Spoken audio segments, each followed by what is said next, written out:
नमस्कार दोस्तों, मैं सौरभ सिंह स्वागत करता हूं आपका आपके अपने परिवार रोजगार विद अंकित में। साथियों, समय हो चुका है 11:05। थोड़ा सा लेट हो गई आज क्लास, 11:05। और ये समय है आपका आरआरबी एएलपी और टेक्नीशियन के लिए पायलट बैच में केमिस्ट्री की क्लास का, है ना मेरे मित्र। सभी को नमस्कार, राम राम, जय हिंद। आशुतोष यादव भैया जुड़ चुके हैं हमारे साथ, गुड मॉर्निंग। मंजीत यादव भी कह रहे हैं गुड मॉर्निंग। और अशोक कुमार मौर्य, हिमांशु चौहान, कमलेश कुमावत और प्रोसेनजीत सरदार और कन्हैया कहार, उर्मिलेश कुमार, प्रभात कुमार और रेखा सिंह, है ना भैया। सभी को नमस्कार, राम राम, जय हिंद। देखो, एक चीज समझ लो भैया, टॉपिक दिख रहा होगा इलेक्ट्रॉनिक कॉन्फ़िगरेशन, है ना। इससे पहले लेकिन हमने तुमसे क्या कहा था कि थोड़ा सा अक्रिय गैसों के बारे में बात करेंगे, क्योंकि वो लास्ट एलिमेंट रह गया था। अच्छा, एक चीज सुनो, मैंने एक जो इससे पहले वाला टॉपिक था most important elements and compounds, यानी कि कुछ महत्वपूर्ण तत्व एवं यौगिक, उसकी क्लास लगभग 4 पार्टों में दी है। अगर आपको लग रहा है कि कोई एक तत्व रह गया या कोई 2 तत्व, हमारी तरफ से तो जो आपके पेपर में पूछे जाते हैं, जो सबसे ज्यादा पूछे जाने वाले तत्व हैं, उनको मैंने कराया। क्योंकि आप भी जानते हो 118 तत्व हैं, तो 118 तत्व में से सारे तत्वों को तो एक्सप्लेन नहीं किया जा सकता। जिनसे ज्यादा क्वेश्चन बनते हैं, मोस्ट इंपॉर्टेंट तत्व हैं, उनको मैंने आपको कराया। लेकिन अगर आपके अंदर कोई इच्छा है कि कोई तत्व के बारे में और जानकारी चाहिए, तो आप हमें मैसेज करेंगे, तो हम उस तत्व को क्लास में डिस्कस करेंगे।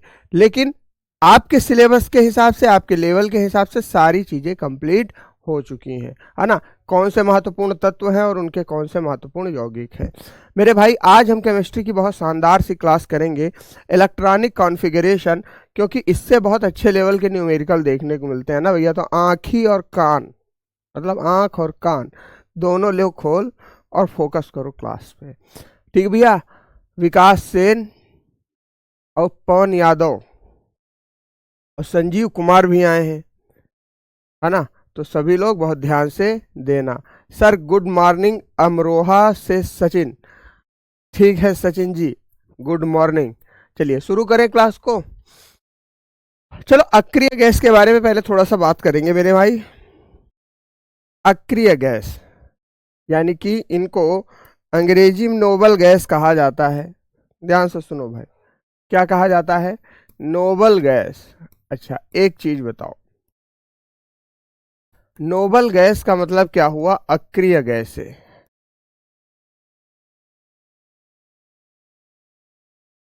अब देखो, अक्रिय गैसों का मतलब, अक्रिय गैसों का मतलब क्या हुआ कि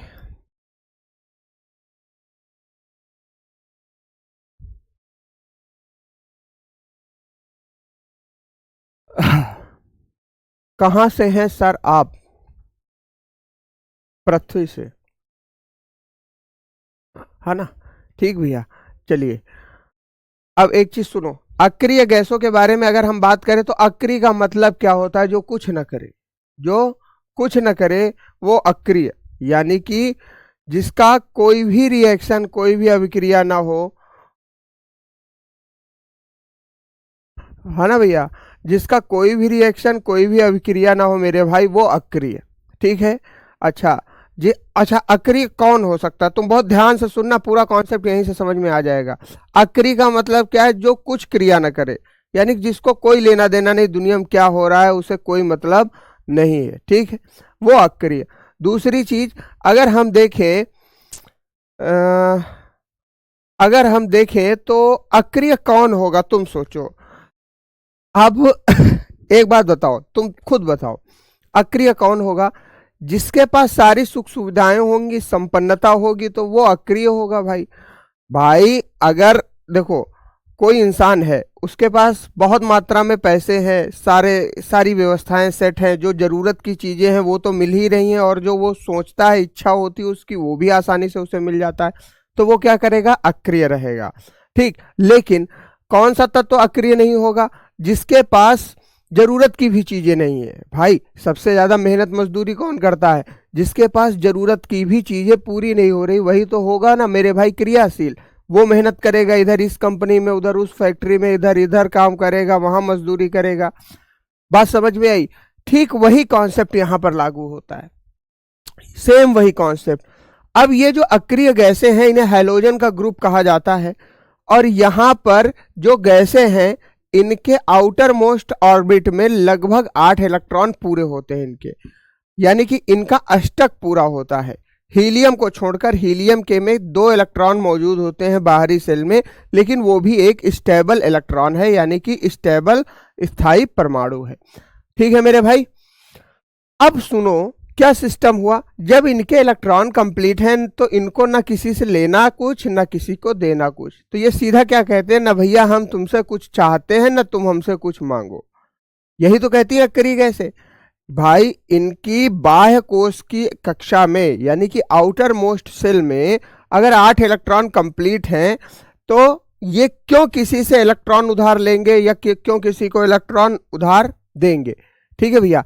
तो आवर्त सारणी का एक ऐसा समूह जिसमें मौजूद सभी तत्वों के बाह्य कक्षा में 8 इलेक्ट्रॉन मौजूद हो, यानी कि पीरियोडिक टेबल का एक ऐसा ग्रुप जिसमें सारे एलिमेंट्स के आउटर मोस्ट ऑर्बिट में 8 इलेक्ट्रॉन्स मौजूद हो, वो क्या कहलाती हैं? अक्रिय गैसें, यानी कि नोबल गैसेस कहलाती हैं, या हैलोजेंस का ग्रुप कहलाता है।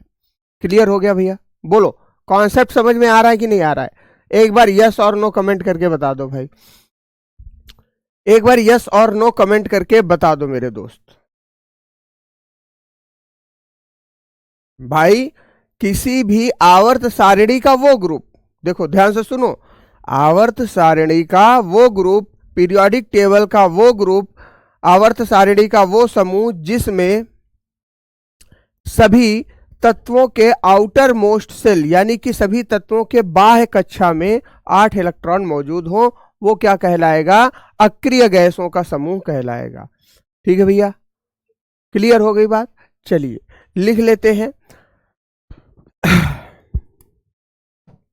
देखो लिखे जी गुरुजी। देखो आवर्त सारिणी का वह ग्रुप, का वह समूह जिसमें सभी तत्वों में बाहरी कक्षा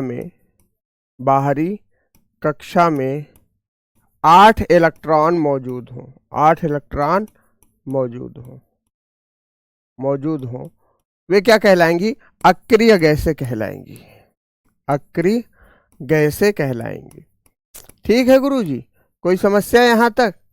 अच्छा, अब एक चीज और देखो, अगर हम देखें तो इंग्लिश में भी लिख देता हूं। In periodic table gases whose octet is complete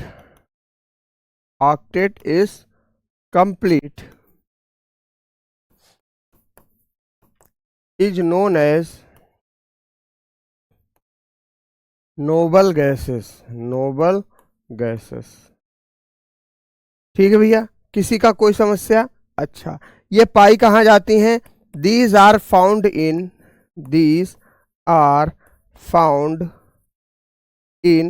18th group of periodic table। ठीक है भैया, यानी कि अगर हम बात करें तो ये आवर्त सारणी के 18वें समूह में पाई जाती हैं। ठीक है मेरे भाई, अगर मैं लिख दूं तो यहां लिख दूंगा ये आवर्त सारणी के 18वें समूह में पाई जाती हैं, आवर्त सारणी के 18वें समूह में पाई जाती हैं। ठीक है गुरुजी, हमको पता है, कोई नई बात बताओ? पाई जाती है। ठीक भैया, कोई समस्या यहां तक? मामला रफा दफा, हमारा तुम्हारा हिसाब किताब।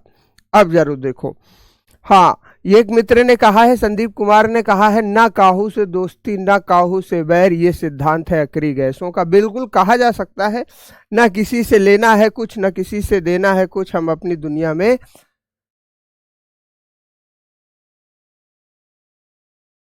मगन है। हिमांशु कह रहे हैं, सारे तत्वों को क्यों एक्सप्लेन नहीं कर सकते, अभी एग्जाम में टाइम है। जी प्रभु, आपका आदेश का पालन होगा। ठीक है प्रभु। और कोई आदेश? 118 तत्व हैं, 118 तत्व से जो ऑक्साइड्स बनती हैं, जो यौगिक बनते हैं, 118 तत्व की जो जो अभिक्रिया होती है, वो हम सब यही करेंगे। हमारे पास पूरा जीवन पड़ा है केमिस्ट्री को खत्म करने के लिए। अगले जन्म में हमारा असिस्टेंट लोको पायलट का एग्जाम होगा, इस जन्म में है ही कहाँ यार, अभी बहुत टाइम है ना। तो बिल्कुल आपके आदेश का पालन होगा गुरुजी। अरे मित्र, ये देखो भैया, सारे जो इंपॉर्टेंट तत्व मैंने करा दिए। अगर तुमको लग रहा है किसी तत्व के बारे में एक्स्ट्रा जानकारी लेनी है तो बिल्कुल आप मैसेज करिए, है ना भैया। सारे तत्वों के चक्कर में पड़ोगे तो तत्व तत्व तत्व तत्व मतलब एलिमेंट दिमाग के अंदर ऐसा घूमेगा ना कि हालत खराब हो जाएगी। चलिए, ये क्लियर हो गया मेरे भाई, है ना। चलिए आगे बढ़ते हैं दोस्त। चलो, अच्छा, अगर हम देखें तो इसमें से मुख्यतः 6 अक्रिय गैसें होती हैं।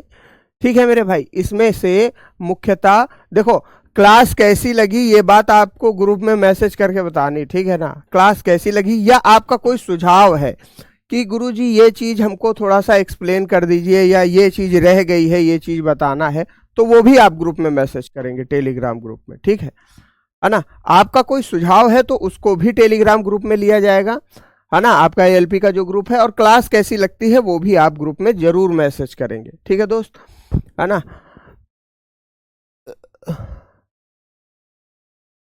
ठीक है। दुर्गेश कुमार कह रहे हैं कि सर आप इतने गुस्से में आंसर क्यों देते हैं। अरे दुर्गेश कुमार जी, क्या हम गुस्सा कर सकते हैं, वो भी आप लोगों के पास? आप बताओ, ये संभव ही नहीं है। ब्रह्मांड में ये चीज किसी भी स्थिति से संभव नहीं है कि हम वो भी गुस्सा कर दें आप लोगों के ऊपर। अरे आप सोचो तो इस बात को यार, मेरे मित्र, हमारा तुम्हारा तो वो घनिष्ठता है, वो प्रेम है कि पूछिए मत, इसमें क्रोध का तो नाम ही नहीं आता। चलिए, अगर हम देखें तो 6 अक्रिय गैसें होती हैं, 6 अक्रिय गैसें होती हैं। जी गुरुजी, यानी 6 लोग ऐसे हैं आवर्त सारिणी में जो कोई काम नहीं करते। 6 लोग पहचाने गए, ठीक। कौन कौन से, चलिए देख लेते हैं। एक तो हो जाएगा हीलियम, इसका रासायनिक नाम है He। दूसरा हो जाएगा नियॉन यानी कि Ne। तीसरा हो जाएगा आर्गन यानी कि Ar। ठीक है भैया, कोई समस्या? अच्छा गुरुजी, आर्गन के बाद फिर हो जाएगा क्रिप्टन यानी कि Kr। फिर हो जाएगा जेनॉन, जेनॉन, ठीक है भैया, जेनॉन यानी कि जिसको Xe से दर्शाया जाता है। फिर हो जाएगा हमारा रेडॉन, ठीक है भैया, जिसको Rn से दर्शाया जाता है। कोई समस्या? ये 6 लोग ऐसे हैं जो कोई काम नहीं करते, ऊपर वाले ने इनको सब कुछ दिया है, ठीक। अच्छा, अगर हम बात करें तो सभी के बाह्य कक्षा में 8 इलेक्ट्रॉन होते हैं। सभी के बाह्य कक्षा में, सभी के बाह्य कक्षा में कितने इलेक्ट्रॉन होंगे? 8 इलेक्ट्रॉन होंगे मेरे मित्र, 8 इलेक्ट्रॉन होंगे, केवल हीलियम को छोड़कर, केवल हीलियम को छोड़कर। देखो भैया, केवल किसको छोड़कर? हीलियम को छोड़कर। मैं लिख दे रहा हूं, है ना, कि पता लगा ये चाप दो, हीलियम में भी 8 इलेक्ट्रॉन होते हैं भैया, उसका परमाणु नंबर है नहीं है इतना, ठीक है। केवल हीलियम को छोड़कर। हीलियम में कितने होंगे गुरुजी? हीलियम में 2 इलेक्ट्रॉन होंगे, केवल हीलियम में 2 इलेक्ट्रॉन होंगे। अच्छा, एक चीज हमेशा याद रखो या तो 8 इलेक्ट्रॉन हो या तो 2 इलेक्ट्रॉन हो बाहरी सेल में, तो भी जो परमाणु है वो स्थायी माना जाएगा, यानी कि स्टेबल माना जाएगा। ठीक है भैया, है ना अभिषेक कुमार जी, समझ पा रहे हो? या तो 2 इलेक्ट्रॉन हो या 8 इलेक्ट्रॉन हो, तब भी क्या हो जाएगा, परमाणु स्थायी माना जाएगा। ठीक, आदर्श सिंह कह रहे हैं सर नहीं समझ में आ रहा है, तो समझने का प्रयास करो, इसमें बहुत कठिन चीज है ही नहीं। आवर्त सारणी का एक ऐसा समूह, आवर्त सारणी का एक ऐसा समूह मेरे भाई, जिसमें सभी तत्वों के पास 8 इलेक्ट्रॉन हो बाहरी सेल में। आदर्श सिंह ध्यान से सुनना मेरी बात को, मैं तुम्हारा क्वेश्चन ले रहा हूं। आवर्त सारणी का एक ऐसा समूह जिसके बाहरी तत्वों में 8 इलेक्ट्रॉन हो, उसे हम क्या कहेंगे, अक्रिय गैसों का समूह कहेंगे। यानी कि जिसके पास 8 इलेक्ट्रॉन, जिसका अष्टक ऑलरेडी पूरा हो। और दूसरी चीज, ऐसे कौन से तत्व हैं, ऐसे 6 तत्व हैं। कौन से? Helium, neon, argon, krypton, xenon और रेडॉन। ठीक है भैया, यहां तक हमारे यहां तक कॉन्सेप्ट क्लियर हो गया आदर्श जी? ठीक, सभी के बाह्य कक्ष में 8 इलेक्ट्रॉन होंगे, लेकिन हीलियम एकमात्र ऐसा तत्व होगा जिसके बाहरी कक्ष में 2 इलेक्ट्रॉन होंगे। ठीक है, जिसमें बाहरी तत्व पे केवल 2 इलेक्ट्रॉन होंगे। क्लियर हो गई यहां तक बात?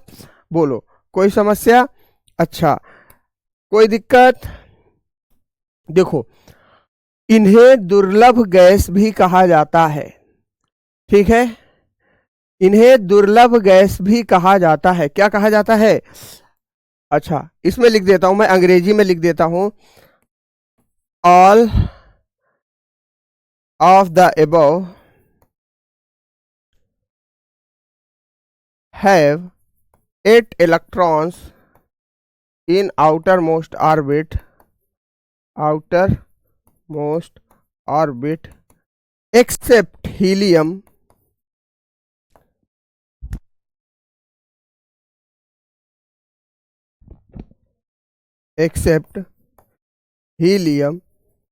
because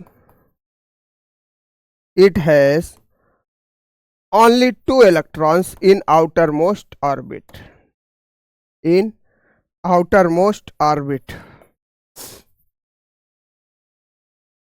ठीक है प्रभु जी, कोई दिक्कत? ये बात तो हमने लिख दी। अच्छा, इन्हें क्या कहा जाता है? इन्हें दुर्लभ गैसें भी कहा जाता है। याद रखो, ये पेपर में प्रश्न पूछ सकता है पेपर में। ठीक है भैया, इन्हें क्या कहा जाता है? इन्हें दुर्लभ गैसें भी कहा जाता है। इन्हें दुर्लभ गैस भी कहा जाता है। क्या कहा जाता है? दुर्लभ गैस भी कहा जाता है। ठीक है ना? They are known as rare gases. They are known as rare gases. क्यों कहेंगे इन्हें हम दुर्लभ गैसें? देखो भैया, इन्हें दुर्लभ गैसें इसलिए कहेंगे क्योंकि इसका एक कारण है। तुमको क्या लगता है कि, अच्छा एक चीज बताओ, तुम्हें एक काम दिया जाए कि तुम्हें 2 प्रकार के आदमी ढूंढने हैं। एक तो जो बहुत मेहनती हो, जो दिन भर ड्यूटी करते हो, ऑफिस जाते हो, दिन भर मेहनत करते हो, फिर शाम को घर आते हो। ठीक, आप उनको आसानी से ढूंढ लोगे, या ऐसे इंसानों को आपको ढूंढने को कहा जाए जो बहुत पक्के आलसी हो, मतलब जबरदस्त लेवल के आलसी हो, जिनका काम केवल दिन भर घर में पड़े रहना हो, तो आप किसको आसानी से ढूंढ पाओगे? देखो, आसानी से कर्मशील आदमी मिल जाएगा, यानी कि जो काम कर रहा होगा, बाहर घूम रहा होगा, मेहनत कर रहा होगा, है ना, ड्यूटी कर रहा होगा, उसे आसानी से ढूंढ सकते हो। लेकिन जो आलसी लोग होते हैं ना, ये दुर्लभ होते हैं। ये ईश्वर की वो नायाब पेशकश है जिन्हें पाना असंभव है। क्यों? क्योंकि मेरे भाई सोचो, जहां आज की दौर में दुनिया मारामारी में लगी है कि यार हम ये काम करें, ये मेहनत करें, वो मेहनत करें, आलसी लोग इन सारी चीजों से विरक्त हो चुके हैं। ठीक है भैया, उन्हें सारी मोहमाया समाप्त हो गई और वो क्या हो चुके हैं? अक्रिय हो चुके हैं। ठीक उसी प्रकार से ये जो गैसें हैं, सभी गैसें किसी को इलेक्ट्रॉन देती हैं, किसी से प्रोटॉन लेती हैं, किसी से इलेक्ट्रॉन शेयर कर रही हैं। लेकिन अगर हम देखें तो अक्रिय गैसें भैया इन सारी चीजों से अलग हैं। उनको न किसी को इलेक्ट्रॉन देना है, न किसी से लेना है, सीधा काम है, वो अपनी दुनिया मस्त है, 18वें ग्रुप में सो रहे हैं चद्दर तान के। ठीक है भैया, तो इन्हें क्या कहा जाएगा? इन्हें रेयर गैसेस यानी कि दुर्लभ गैसें भी कहा जाएगा मेरे भाई। समझ में आ गई बात? भूलना मत इस बात को। क्यों कहेंगे दुर्लभ गैस? क्योंकि भैया ये बाहर निकलते ही नहीं 18वें ग्रुप से भाई। जब इनको घर में खाने को मिल रहा तो ये बाहर कहाँ निकलेंगे? क्लियर हो गई बात? चलो अच्छा, इनमें से तो मेरे मित्र एक को, जैसे जेनॉन है ना, जेनॉन, जेनॉन को स्ट्रेंजर गैस भी कहा जाता है। क्या कहा जाता है? स्ट्रेंजर गैस भी कहा जाता है। स्ट्रेंजर गैस का मतलब समझते हो? नहीं समझते हो गुरुजी? क्या कहा जाता है जेनॉन को? स्ट्रेंजर गैस यानी कि जेनॉन को अपरिचित गैस भी कहते हैं। अपरिचित गैस क्यों भैया? क्यों कहेंगे? कि सब तो आलसी हैं ही, 8 तत्व आलसी हैं, उसमें से जेनॉन महा आलसी है। क्यों? क्योंकि इसको निकलने की जरूरत ही नहीं है भाई, ये अपरिचित है दुनिया से, इसको पता ही नहीं कि 18वें ग्रुप के बाहर भी आवर्त सारणी में कुछ है। ठीक भैया, इसलिए इसको क्या कहेंगे हम? अपरिचित गैस कहेंगे। कोई दिक्कत यहां तक? जेनॉन को क्या कहा जाएगा? अपरिचित गैस। याद रखना मेरे मित्र, अपरिचित गैस। धर्मराज यादव जी कह रहे हैं थोड़ा हाई लेवल का कंटेंट दीजिए। जी प्रभु, बिल्कुल आदेश का पालन होगा। हाई लेवल क्या मतलब? आईआईटी एडवांस चला दें? जैसा आप कहो आदेश करो। ये रेलवे का बैच तो है नहीं शायद भाई? ये रेलवे का है ना बैच? है कि आईआईटी नीट वगैरह का? नहीं, रेलवे का है ना? जी गुरुजी, ठीक है सर, रेलवे के हिसाब से हम चला रहे थे, लेकिन अब आपके आदेश का पालन होगा। थोड़ा सा और हाई लेवल कंटेंट हम इसमें मतलब मिलाएंगे, और नहीं होगा तो जबरदस्ती मिलाएंगे, है ना? सबको आईआईटी करानी, जैसा आपका आदेश। ठीक भैया, लेकिन रेलवे में आईआईटी नहीं आईटीआई मांगता है। ठीक है प्रभु, चलिए क्लियर हो गया? ठीक है मेरे मित्र धर्मराज यादव जी, भैया इसमें कई लोग ऐसे भी हैं जो क्लास 10th के बाद डायरेक्ट यहाँ पर आए, अभी उनका 11th 12th भी नहीं हुआ होगा, वो सीधा 10th के बाद आईटीआई करके अप्लाई कर दिए हैं। ठीक, और उनका आर्ट से उनको बहुत कठिन लग रहा होगा। ये मैं मानता हूं कि आपको लो लेवल लग रहा है, बाकी ये लो लेवल है नहीं, इससे बाहर क्वेश्चन नहीं आएंगे, आप निश्चिंत रहो। ठीक है, यहां तक क्लियर हो गया? देखो, जेनॉन को स्ट्रेंजर गैस भी कहा जाता है, अपरिचित गैस कहा जाता है। यहां तक तो बात क्लियर हो गई हमारी, कोई समस्या? अच्छा, अब एक चीज पूछा जाता है, देखो एक चीज बहुत ध्यान से समझना, ये अक्रिय गैसें हैं, आलसी गैसें हैं, तो आलसी गैसों को देखो, अक्रिय गैसों को ढूंढने वाला भी तो कोई होगा भाई। आलसी को कौन ढूंढेगा? जो उस लेवल का आदमी होगा। तो इधर ध्यान से सुनो, इन अक्रिय गैसों की खोज किसने की थी? तो लिख लेते हैं, क्योंकि ये भी प्रश्न आ सकता है ना मेरे भाई। अक्रिय गैसों की खोज, अक्रिय गैसों की खोज रैले और रैमजे ने की थी। रैले और रैमजे वैज्ञानिक, दो वैज्ञानिक थे, रैमजे ने की थी। बताओ भैया, मजा आ रहा है कि नहीं आ रहा है? ठीक, समझ में आई? रैले और रामजी जो है, रैले और राम जी कह रहा हूं, रैले और रैम जी, राम जी नहीं है, रैम जी हैं। ठीक है मेरे भाई, है ना? तो रैले और रैम जी जो थे, इन्होंने आलसी यानी कि अक्रिय गैसों की खोज की। ठीक, कोई समस्या यहां तक? अरे विजय जी, बिल्कुल आप टेंशन मत लो, सिलेबस टाइम पे कंप्लीट होगा। और नहीं यार, देखो विजय जी, देखो थोड़ा बहुत लाइट माहौल रखो, जिससे अच्छी चीजें समझ में आए। क्लियर हो गई? ये तो था किसका कॉन्सेप्ट? ये कॉन्सेप्ट था मेरे भाई दुर्लभ गैसों का कॉन्सेप्ट, यानी कि अक्रिय गैसों का कॉन्सेप्ट।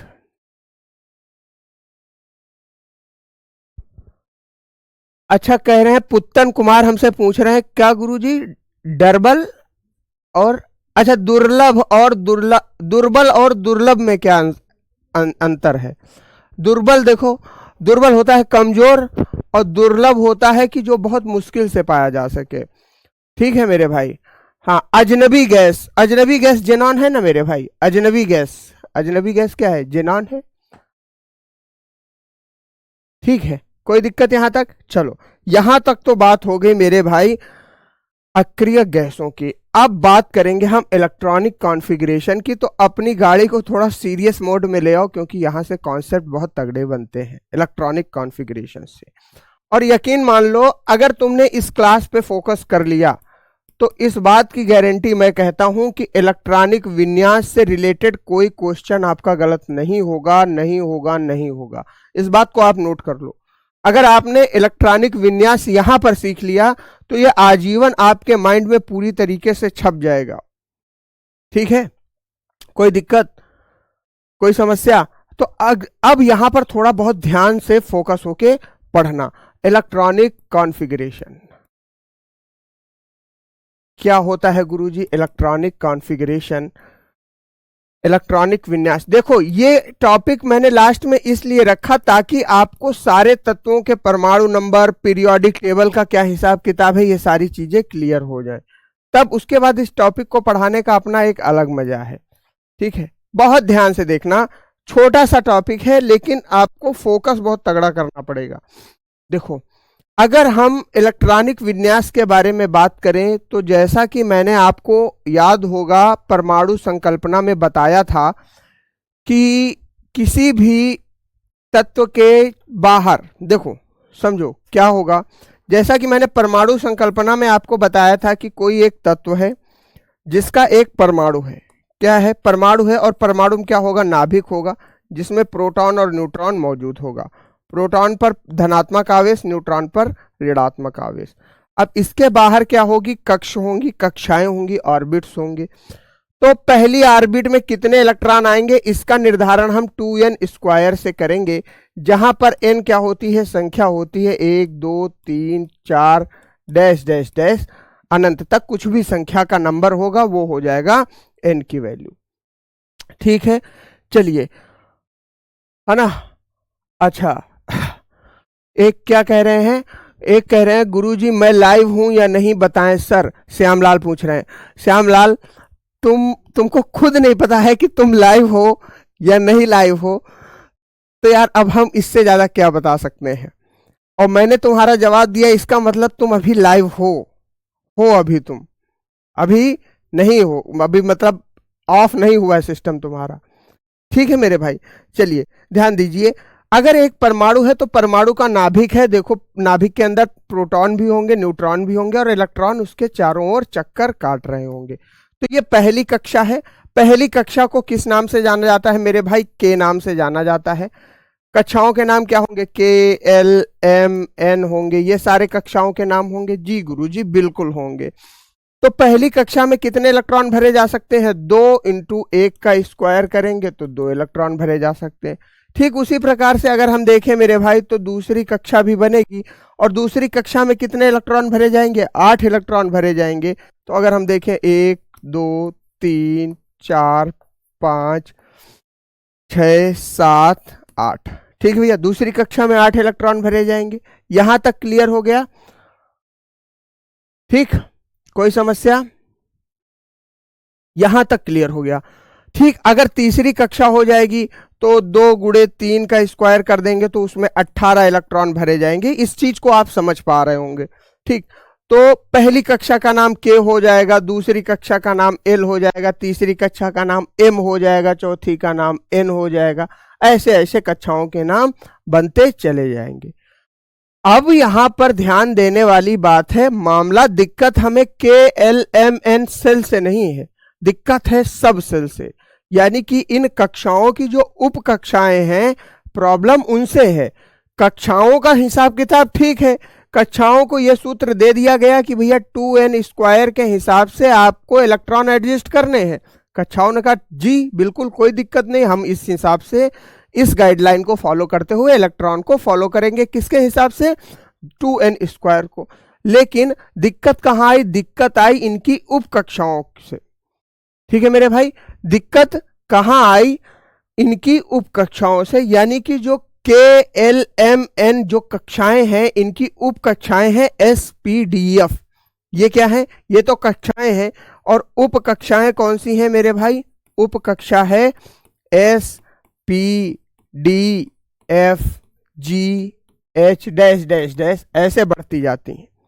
ठीक है भैया, कोई दिक्कत यहां तक? अब देखो कक्षा कौन सी है, कक्षा है के L M N O P और उपकक्षा है एस पी डी एफ। समस्या हुई एस पी डी एफ वाले के साथ। क्यों? अगर मान लो, देखो ये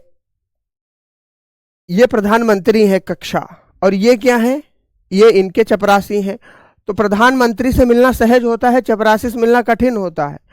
यानी कि ये तो रेडी है कि 2n² को फॉलो करके हम इलेक्ट्रॉन भर लेंगे, लेकिन ये जो एसपीडीएफ वाली कक्षाएं ना, इनका एक अलग ही सिस्टम चलता है। देखो SPDFGH, इनमें जब इलेक्ट्रॉन भरे जाते हैं तो उसे इलेक्ट्रॉनिक कॉन्फ़िगरेशन यानी कि इलेक्ट्रॉनिक विन्यास कहते हैं। उप कक्षाओं में कितने इलेक्ट्रॉन आएंगे उसे हम क्या कहेंगे, इलेक्ट्रॉनिक कॉन्फ़िगरेशन कहेंगे या इलेक्ट्रॉनिक विन्यास कहेंगे। क्लियर हो गई बात?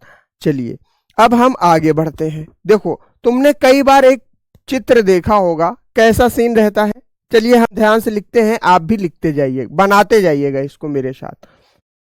1s हो गया, यानी कि पहली कक्षा में कितने सबसेल होंगे, पहली कक्षा के कितनी उपकक्षाएं होंगी, एक होगी s।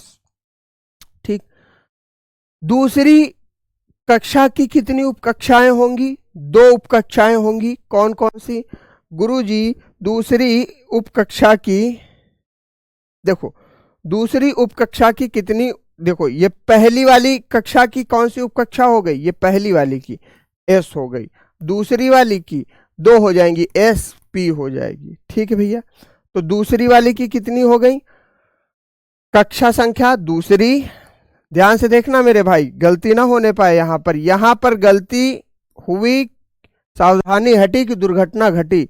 दूसरी कक्षा यानी कि 2s और 2p। देखो दूसरी कक्षा में 2 उपकक्षाएं होंगी s और p, पहली कक्षा में एक उपकक्षा होगी s। ठीक है मेरे भाई, दूसरी कक्षा में 2s और 2p, यानी कि ये 2 क्या बता रहा है कि ये दूसरी कक्षा के बारे में बात हो रही। तो दूसरी कक्षा में कौन कौन सी उपकक्षा, एक तो s हो गई और एक p हो गई। अब तीसरी उपकक्षा आएगी मेरे भाई, तो तीसरी उपकक्षा क्या होगी, 3s 3p और 3d। तीसरी उपकक्षा में 3 कक्षाएं होंगी, तीसरी कक्षा में 3 उपकक्षाएं होंगी, एक तो s होगी, एक p होगी, एक d होगी। क्लियर हो गई मेरे भाई, कोई समस्या? अब बात करते हैं चौथी उपकक्षा के बारे में। तो चौथी उपकक्षा को अगर हम देखें तो चौथी उपकक्षा में एक तो s कक्षा हो गई, फिर एक p कक्षा हो गई, और एक हो गई d कक्षा, और एक हो गई f कक्षा।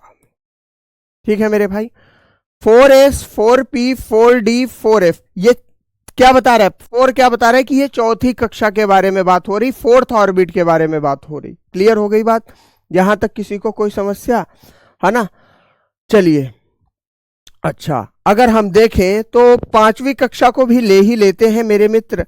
5s हो जाएगी, 5p हो जाएगी, 5d हो जाएगी, 5f हो जाएगी, और एक आगे बढ़ा लेते हैं 5g। लेकिन एक चीज याद रखो कि g तक अभी हम पहुंचे नहीं हैं, इतने तत्व भी नहीं खोजे गए हैं कि g तक हमें जाना पड़े। हमारा काम f तक की चल जाता है। ठीक है मेरे भाई, अभी तक कोई ऐसा तत्व पृथ्वी पर नहीं खोजा गया है जिसका विन्यास g तक गया हो। ठीक, f तक हमारा काम हो जाता है। ऐसे लिख लिया होगा, क्योंकि मैं आपसे कह रहा था लिखते हुए चलिएगा, ऐसे आपने बराबर से लिख लिया होगा। अब क्या करेंगे, कुछ नहीं करेंगे गुरुजी, हम सबके ऊपर एक एक गोला मार देंगे, सबके ऊपर एक क्या करेंगे, गोला मार देंगे बस, और कोई नई चीज करनी ही नहीं है। हो गया इलेक्ट्रॉनिक कॉन्फ़िगरेशन, खत्म, बस इतना ही था। अरे अभी नहीं खत्म है यार, तुम सीरियसली ले लिए क्या मेरी बातों को, समझो पहले। ठीक है, ये खाली गोला तो मारो अभी। ये क्या हो गए, ये इनके गोले मार दिए हमने। ठीक है गुरुजी, अब खेल शुरू होता है यहां से, एकदम ध्यान से देखना एक एक पॉइंट। ठीक है, चलिए अब देखो, अगर हम देखें तो मामला क्या बनता है कि देखो अब हमें इलेक्ट्रॉन भरने हैं और बोर-बरी नियम के अनुसार जब तक पहली कक्षा में इलेक्ट्रॉन पूरी तरीके से भर नहीं जाएंगे तब तक दूसरी कक्षा में इलेक्ट्रॉन नहीं जाएंगे। यह बात मैंने आपको वहां पर कोट की थी जब परमाणु संकल्पना बताई थी। क्या होता है बोर-बरी सिद्धांत? जब तक पहली कक्षा में पूरी तरीके से इलेक्ट्रॉन नहीं भरे जाएंगे तब तक दूसरी कक्षा में इलेक्ट्रॉन जाएगा ही नहीं। ठीक उसी प्रकार से अब हम इस पैटर्न पर इलेक्ट्रॉन भरेंगे। सबसे पहले पहली कक्षा, फिर उसके बाद दूसरी कक्षा, फिर तीसरी कक्षा में जाएंगे, फिर चौथी कक्षा में जाएंगे। ठीक है भैया। तो अगर हम देखें तो 1s का मतलब पहली कक्षा में इलेक्ट्रॉन भरेंगे, तो इसके लिए हमने कुछ ऐसी लाइन खींच दी। ठीक है गुरुजी, यानी कि इसमें हम पहले इलेक्ट्रॉन भरेंगे, कोई दिक्कत? ठीक। अच्छा, अब बात करें तो दूसरी कक्षा में इलेक्ट्रॉन कैसे भरने हैं? ये कुछ ऐसी लाइन जाएगी। देखो याद रखना, ये जो सफेद लाइनें हैं ये हमेशा एक दूसरे के समांतर ही रहनी चाहिए। ऐसा नहीं है कि ये आपस में टकरा जाएं। ये जो लाइनें हैं ना, ये इलेक्ट्रॉन भरने का संकेत है, यानी कि इलेक्ट्रॉन भरे जा रहे हैं। तो ये लाइनें हमेशा समांतर रहें, आपस में मिलने ना पाए। ठीक। तीसरी कक्षा को अगर हम देखें तो लाइन ऐसी खींचो कि समांतर रहे। तो समांतर के लिए सबसे बढ़िया क्या है कि ये 2p और 3s को काटेगी। बिल्कुल काटेगी गुरुजी। है लाइन, देखो रेखाएं समांतर आ रही हैं कि नहीं आ रही? बिल्कुल आ रही हैं गुरुजी। चौथी का देखो, अगर हम देखें तो ऐसी लाइन खींचनी है जो इसके समांतर हो। तो ये हो गई 3p 4s कट गया। कितनी कक्षाओं में इलेक्ट्रॉन भरे जा चुके हैं? 1 2 3 4। ठीक। अब देखो अगले में देखें इसके समांतर कौन सी होगी? तो अगले में देखें तो देखो ये कुछ ऐसी होगी इसके समांतर। बोलो, हो गया। अच्छा, अब अगली रेखा देखेंगे तो क्या बनेगा हमारे पास? ये कुछ ऐसा बनेगा। ठीक, ये भी रेखा समांतर है। बिल्कुल गुरुजी, कोई समस्या वाली बात नहीं है। इसको देखें तो ये भी समांतर है। सारी रेखाएं समांतर हैं, यानी कि इलेक्ट्रॉन हमने भर लिए, खूब भर के भर दिए, कोई दिक्कत? अच्छा, अब देखो इलेक्ट्रॉन भरे कैसे जाएंगे, इसका सिद्धांत कैसे लागू होगा। देखो पहली जो लाइन तुमने कट मारी थी उसमें कितने इलेक्ट्रॉन है? पहली जो लाइन मारी थी कट, उसमें कितने इलेक्ट्रॉन है? s1s। ठीक है भैया। दूसरी में 2s, तीसरी में 2p। देखो पहली में 1s, दूसरी में 2s और तीसरी में 2p 3s। ठीक है ना मेरे भाई?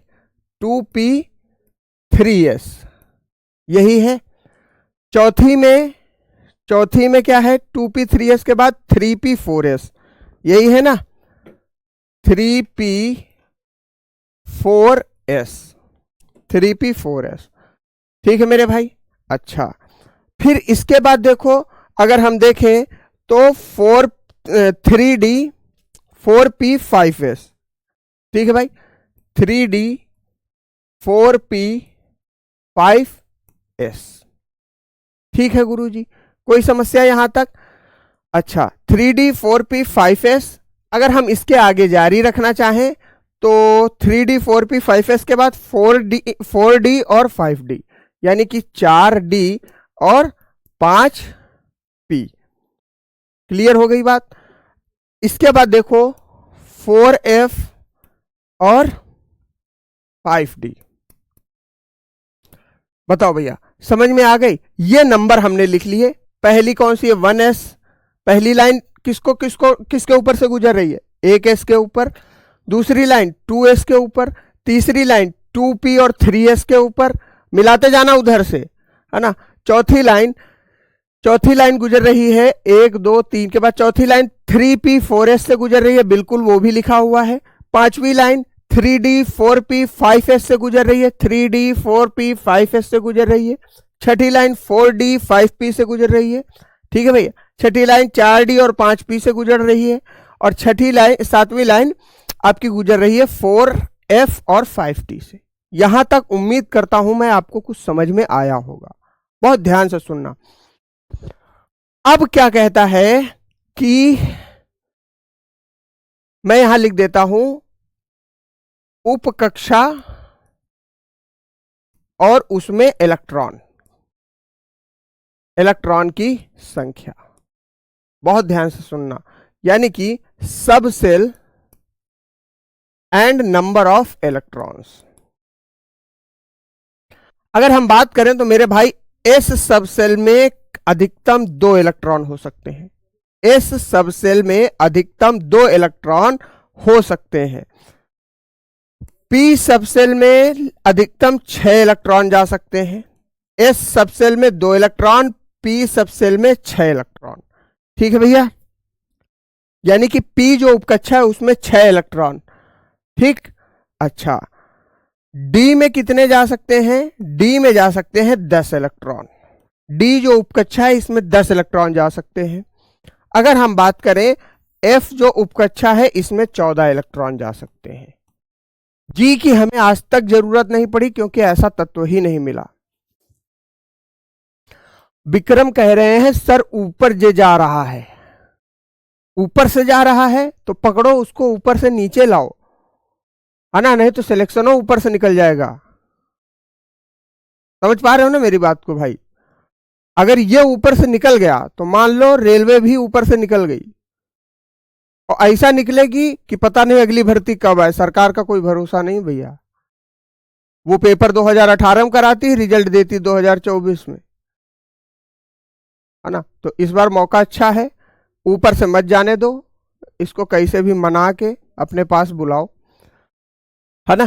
क्लियर हो गया? देखो, एक उपकक्षा एस में 2 इलेक्ट्रॉन, पी में 6 इलेक्ट्रॉन, डी में 10 इलेक्ट्रॉन और एफ में 14 इलेक्ट्रॉन। क्लियर हो गई बात? अच्छा, अब बहुत ध्यान से देखो। अब कोई भी परमाणु क्रमांक तुम बताओ, उसका इलेक्ट्रॉनिक कॉन्फ़िगरेशन करते हैं। कोई भी परमाणु क्रमांक तुम बताओ, बताओ। सोडियम, पोटेशियम, किसका करें?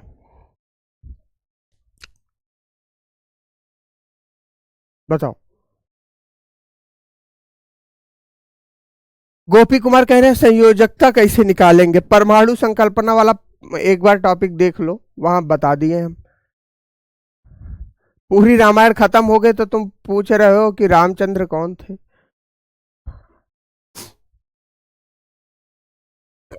कैसे पता सर कितने इलेक्ट्रॉन है? देखो, दीपक कुमार ने कहा, महेंद्र सिंह ने कहा Na का, सोडियम का निकालिए सर।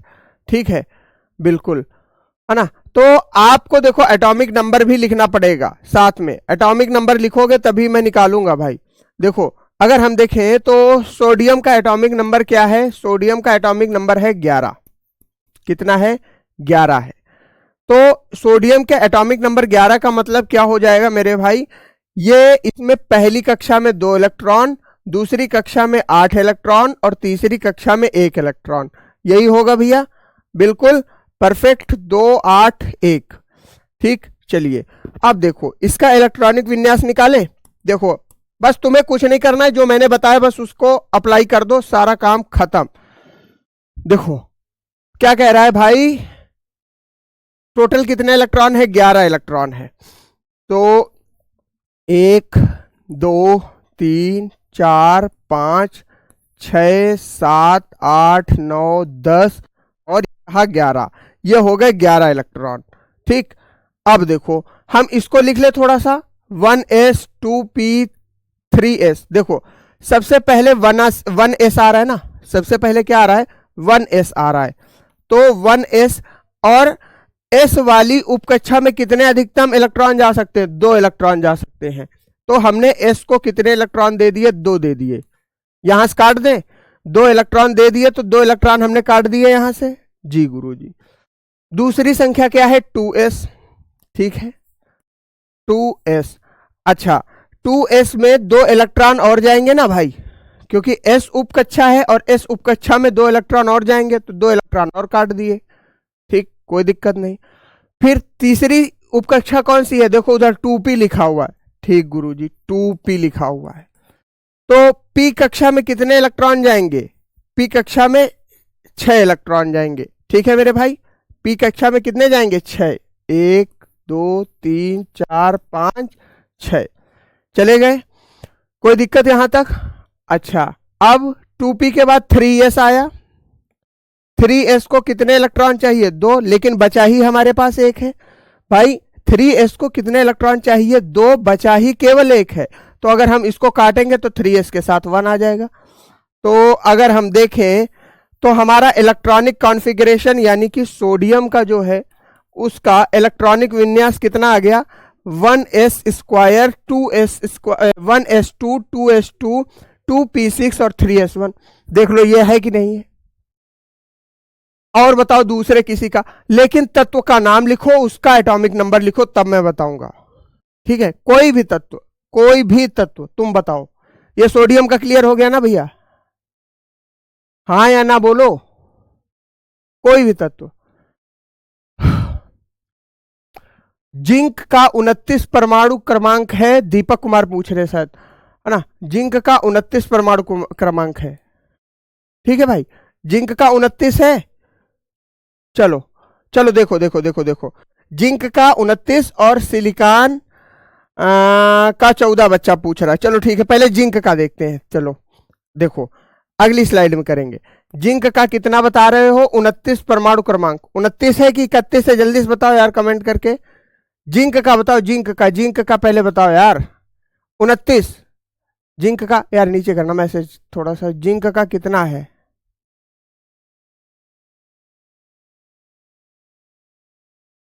जिंक का एटॉमिक नंबर बताओ मेरे भाई, जल्दी बताओ, समय हो रहा है समाप्त यार, इस चीज को समझो।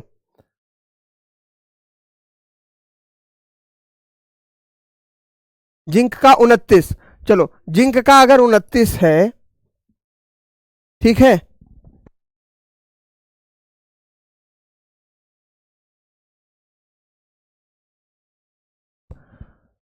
ठीक है भाई, तो हमें 29 इलेक्ट्रॉन सेट करने हैं। ठीक है मेरे भाई, 29 इलेक्ट्रॉन सेट करने हैं। तो देखो हम क्या करेंगे, पहले तो वो अपना समीकरण लिख लेंगे ना। कौन सा, क्या था, कितना है? 30 है भैया। जिंक का परमाणु क्रमांक 30 है, तुम 29 बता रहे हो, गलत मामला बन जाता अभी।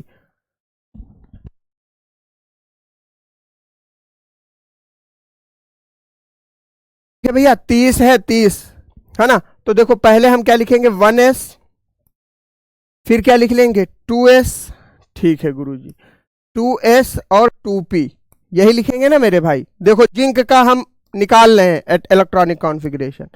1s 2s 2p, अच्छा 3s 3p 3, उसके बाद क्या आ जाएगा? 3d, 3p के बाद 3d। बोलो कोई समस्या? 1s 2s 2p 3s 3p 3d। ठीक है, अब चौथी सेल आ जाएगी 4s 4p 4d और 4f। ठीक है, यहां तक बहुत है, जी तक जाएगी ही नहीं बात। चलो अब ध्यान से देखो, अगर हम देखें, रुको मामला गड़बड़ हो गया यार, थोड़ा सा हमने लिखा। चलो पीछे से एक बार कवर कर लेते हैं टॉपिक को। देखो इलेक्ट्रॉनिक कॉन्फ़िगरेशन इधर रखा हुआ है, 1s 2s 2p। ठीक है मेरे भाई, क्या है? 1s 2s 2p। ठीक है गुरुजी, कोई दिक्कत नहीं। 2s 2p, 3s 3p 4s, क्या है? 3s 3p 4s, यही है ना? 3s 3p 4s। ठीक, फिर क्या कह रहा है? 3d 4p 5s, 3d 4p 5s, 3d 4p 5s, 3d 4p 5s। कोई दिक्कत, कोई समस्या? अब लिख लेते हैं 4d 5p, बस इतना ही लिखेंगे, 4d 5p। कोई दिक्कत यहां तक? 4d 5p, फिर 4f 5d, 4f 5d। कितना है परमाणु क्रमांक 30, बना लेते हैं। 1 2 3 4 5 6, 1 2 3 4 5 6 7 8 9 10 11 12 13 14 15 16 17 18 19 20 21 22 23 24 25 26 27 28 29 30।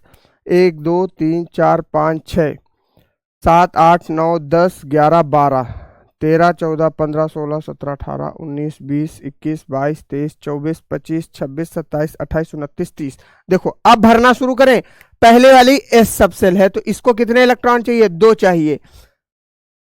बिल्कुल गुरुजी, 2 लगा दिए, 2 इलेक्ट्रॉन हमारे भर गए। फिर दूसरी वाली में भी कितने चाहिए? 2 चाहिए, कट गया।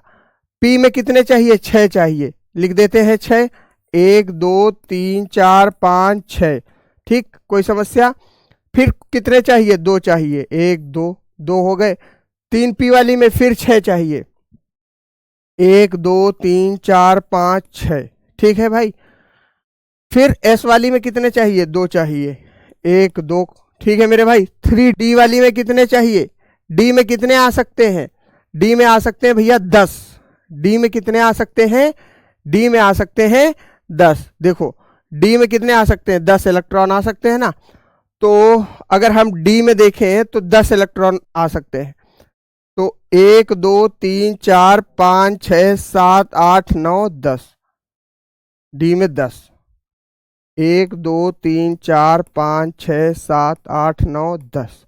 यानी कि हमारा कॉन्फ़िगरेशन क्या हो गया? 1s2 2s2 2p6 3s2 3p6 4s2 3d10। बताओ भैया, यही है इलेक्ट्रॉनिक कॉन्फ़िगरेशन। चाहे जितना बड़ा कॉन्फ़िगरेशन हो सबका उत्तर निकल आएगा। देखो सही है क्या? यहां तक क्लियर है? देख लो। ठीक है भैया, इस तरीके से इलेक्ट्रॉन भरे गए हैं। ठीक, कोई भी इलेक्ट्रॉनिक कॉन्फ़िगरेशन हो आप सब निकाल पाओगे। 100 नहीं 1 लाख नंबर तक इलेक्ट्रॉनिक कॉन्फ़िगरेशन आसानी से निकल आएगा, है ना। परफेक्ट है ना ऋषि कुमार सिंह? इस वाली क्लास को देखना। इलेक्ट्रॉनिक विन्यास में जीवन में कभी कोई समस्या नहीं आएगी, सारा निकल जाएगा इलेक्ट्रॉनिक कॉन्फ़िगरेशन। ठीक है भाई, है ना।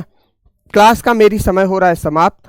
तो आज जरूर कमेंट करके बताना क्लास कैसी लगी, है ना। ग्रुप में मैसेज कमेंट करके जरूर बताना। ठीक है मेरे भाई, कॉन्सेप्ट क्लियर हुआ कि नहीं हुआ, है ना। तो और कल से हम शुरू करेंगे अपना एक नया टॉपिक जिसका नाम है metals, non metals,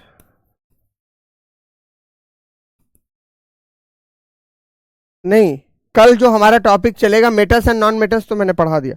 metals, ores and extractions. Extractions, ठीक है भैया, एक्सट्रैक्शन, ये हमारा कल टॉपिक चलेगा। यानी कि धातु, अयस्क और निष्कर्षण। ठीक है मेरे भाई, निष्कर्षण। और इसके बाद हमारा अंतिम टॉपिक बचेगा कार्बन एंड इट्स कंपाउंड्स, जो कंप्लीट हो जाएगा। ठीक है भैया, समझ में आ गया?